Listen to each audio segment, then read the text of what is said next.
Assalamualaikum warahmatullahi wabarakatuh. Perkenalkan, nama saya Royce Muntaska Sopan dengan NIM 72114191106. Di sini kita akan membahas mengenai bab 9, yaitu keamanan informasi.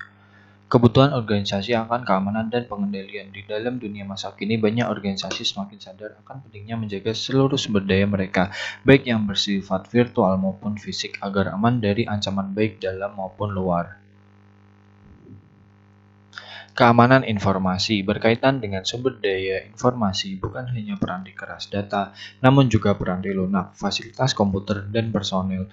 Istilah keamanan informasi digunakan untuk mendeskripsikan perlindungan baik peralatan komputer dan non-komputer, fasilitas, data, dan informasi dari penyalahgunaan pihak-pihak yang tidak berwenang. Tujuan keamanan informasi. Keamanan informasi dimaksudkan untuk mencapai 3 sasaran utama. Yang pertama, kerahasiaan, yang kedua, ketersediaan, dan yang ketiga, integritas. Manajemen keamanan informasi terdiri atas dua area. Yang pertama, manajemen keamanan informasi, yang aktivitas untuk menjaga agar sumber daya informasi tetap aman. Yang kedua, manajemen keberlangsungan bisnis, aktivitas untuk menjaga agar perusahaan dan sumber daya informasi tetap berfungsi setelah adanya bencana. Manajemen informasi terdiri dari 4 tahap. Yang pertama, identifikasi ancaman yang dapat menyerang sumber daya informasi perusahaan. Yang kedua, mendefinisikan risiko dari ancaman-ancaman tersebut. Yang ketiga, menentukan kebijakan keamanan informasi. Dan yang terakhir, menerapkan pengendalian yang tertuju pada risiko. Ini adalah strategi manajemen keamanan informasi. Lanjut, ancaman. Ancaman keamanan informasi adalah seseorang, organisasi, mekanisme, atau peristiwa yang dapat berpotensi menimbulkan kejahatan pada sumber daya informasi perusahaan. Ancaman dapat berupa internal ataupun eksternal, disengaja atau tidak disengaja. Gambar di samping memperlihatkan tujuan keamanan informasi dan bagaimana keamanan informasi diberlakukan terhadap 4 jenis risiko. Jenis ancaman yang pertama, virus. Yang kedua, worm. Yang ketiga, Trojan horse. Yang keempat, adware. Dan yang kelima, spyware. Risiko.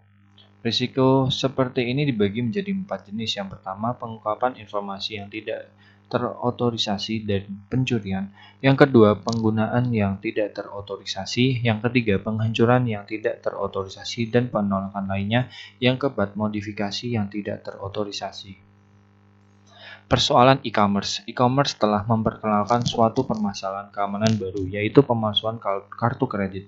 Untuk mengatasi masalah ini, perusahaan-perusahaan kartu kredit yang utama telah mengimplementasikan program yang ditujukan secara khusus untuk keamanan kartu kredit e-commerce.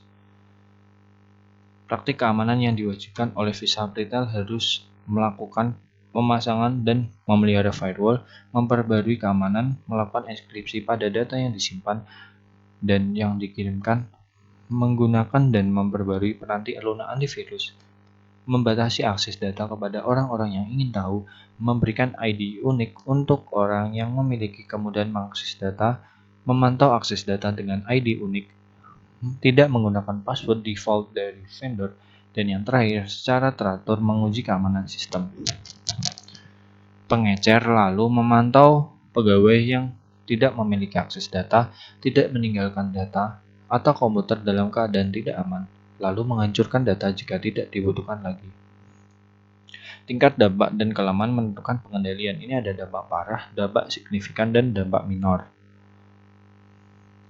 Laporan analisis risiko. Hasil temuan sebaiknya didokumentasikan dalam laporan analisis risiko. Isi dan laporan ini sebaiknya mencakup informasi berikut ini mengenai tiap-tiap risiko. Yang pertama, deskripsi risiko, sumber risiko, tingginya tingkat risiko, pengendalian yang diterapkan pada risiko tersebut, para pemilik risiko tersebut, tindakan yang direkomendasikan untuk mengatasi risiko, jangka waktu yang direkomendasikan untuk mengatasi risiko, apa yang telah dilaksanakan untuk mengatasi risiko tersebut. Kebijakan keamanan informasi. Yang fase pertama itu inisiasi proyek, fase kedua penyusunan kebijakan, fase ketiga konsultasi dan penyetujuan, fase keempat kesadaran dan edukasi, fase kelima penyebarluasan kebijakan. Ini adalah penyusunan kebijakan keamanan. Lanjut, pengendalian mekanisme yang diterapkan baik untuk melindungi perusahaan dari risiko atau meminimalkan dampak risiko pada perusahaan. Jika risiko tersebut terjadi, pengendalian dibagi menjadi 3 kategori. Yang pertama teknis, formal, dan informal. Pengendalian teknis adalah pengendalian yang menjadi satu di dalam sistem dan telah dibuat oleh penyusun sistem selama masa siklus penyusunan sistem. Pengendalian akses mencakup 3 tahap. Yang pertama, identifikasi pengguna, autentifikasi pengguna, dan yang terakhir, otorisasi pengguna. Sistem deteksi gangguan. Logika dasar dari sistem deteksi gangguan adalah mengenali upaya pelanggaran keamanan sebelum memiliki kesempatan untuk melakukan perusakan. Salah satu contoh yang baik adalah peranti lunak proteksi virus yang terbukti efektif melawan virus yang terkirim melalui email. Berikut adalah fungsi pengendalian akses. Lanjut, firewall berfungsi sebagai penyaring dan penghalang yang membatasi aliran data ke perusahaan tersebut dari internet. Dibuatnya suatu pengaman terpisah untuk masing-masing komputer. 3 jenis firewall adalah penyaring paket, tingkat sirkuit, dan tingkat aplikasi. Pengendalian kriptografis. Data dan informasi yang tersimpan dan ditransmisikan dapat dilindungi dari penggunaan yang tidak terotorisasi dengan kriptografi, yaitu penggunaan kode yang menggunakan proses matematika. Popularitas kriptografi semakin meningkat karena e-commerce dan produk ditujukan untuk meningkatkan keamanan e-commerce. Lanjut, ada pengendalian fisik, pengendalian formal dan informal. Pengendalian formal mencakup penentuan cara berperilaku, dokumentasi, prosedur, dan praktik yang diharapkan. Pengendalian informal mencakup program-program pelatihan dan edukasi serta program pembangunan manajemen. Dukungan pemerintah dan organisasi.